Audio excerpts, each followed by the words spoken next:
3 jours de conférences, de discussions, de rencontres entre bailleurs, investisseurs, décideurs et créateurs de l'industrie du numérique de tout le continent. La 7e édition du Transform Africa Summit touche à sa fin. Le plus grand sommet africain consacré au numérique a été inauguré ce mercredi à Conakry par les présidents rwandais et guinéens. Et pour la première fois, il a eu lieu en Afrique de l'Ouest et francophone. En Guinée donc, qui veut prendre le virage numérique et ne plus compter sur ses seules ressources naturelles pour se développer. Sa ministre de l'économie numérique assure que le pays ne part pas de zéro. Nous avons notre data center national de tier 3.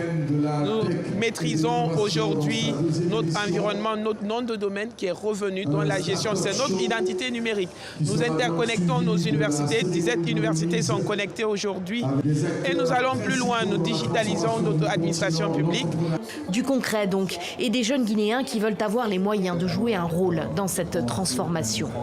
Ces 2 étudiants en innovation agricole sont venus chercher des soutiens financiers pour leur projet.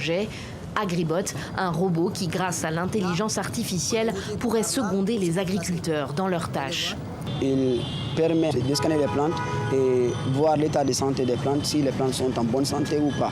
Sinon, il recommande des solutions. Il détecte les sources d'incendie dans les plantations afin d'intervenir instantanément.